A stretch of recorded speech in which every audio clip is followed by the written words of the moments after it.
Kalau cik adik tak mau maafkan, kami nak pindah ke Tanjung Rambutan. Selalu menjadi bahan jenaka kerana pekan ini sinonim dengan Hospital Bahagia yang mula dibina pada tahun 1909 dan mula beroperasi pada tahun 1911. Nama asal Hospital Bahagia Ulu Kinta ialah Federal Lunatic Asylum.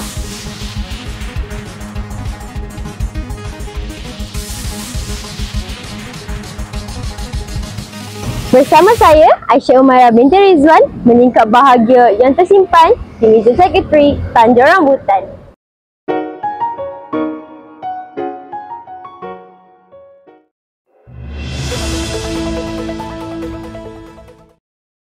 Doktor kongsikan sedikit mengenai sejarah dan fungsi utama Hospital Bahagia Ulu Kinta. Seorang penguasa British bernama W.F. Samuel. Beliau merupakan penguasa perubatan yang pertama untuk yang kini kenali sebagai Hospital Bahagia Ulu Kinta lah. Selepas 20 tahun pada tahun 1931, Central Lunatic Asylum ini nama dia telah bertukar kepada Central Mental Hospital. Okay, Central Mental Hospital. Itu adalah pada tahun 1931. Dan pada tahun 1931, jumlah pesakit telah melonjak hampir kepada 2,000 pesakit dalam tempoh 20 tahun. Dan seterusnya pada tahun 1971, nama hospital ini telah ditukar semula kepada Hospital Bahagia Ulu Kinta seperti nama sekarang.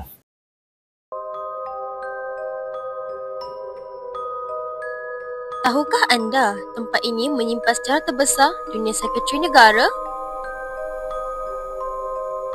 Tak lapu adik hujan, tak lekang adik panas. Itulah peribahasa yang sinonim dengan museum ini. Sekarang saya bersama dengan Encik Kamarul Zaman. Assalamualaikum Cik. Boleh Encik kongsikan sedikit mengenai sejarah museum hospital ini? Dari segi penubuhan Museum Hospital Bahagia ni, Museum Hospital Bahagia ni secara rasminya ditubuhkan pada sambutan hari ulang tahun yang ke-100 Hospital Bahagia Ulu Kinta, iaitu pada tahun 2011.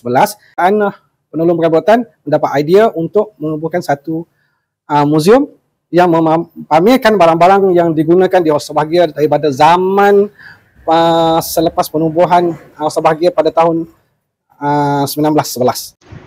Di antara peralatan yang dipamerkan dalam museum ini adalah seperti peralatan perubatan yang digunakan oleh anggota KKM, peralatan harian yang digunakan oleh pesakit seperti untuk bekas-bekas makanan dan tempat tidur dan sebagainya.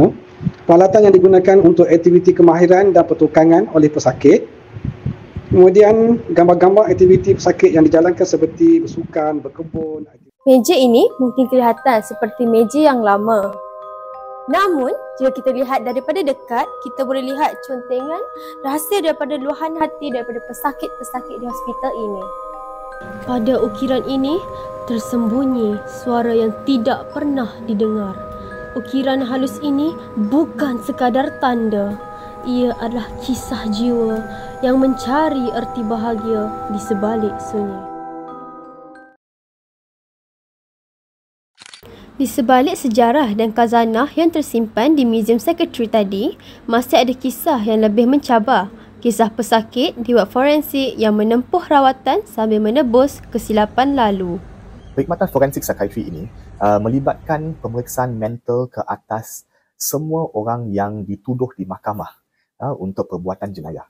Okay? So semua yang dituduh, orang kena tuduh yang didakwa di mahkamah akan dihantar ke Hospital Bahagia sekiranya mahkamah mendapati bahawa mereka mempunyai kecelaruan mental.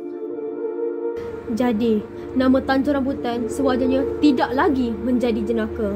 Jadikan ia peringatan yang disimpan. Di sini, manusia belajar mencintai semula kehidupan. Sekian dari saya, wartawan cilik dari Streaming TV.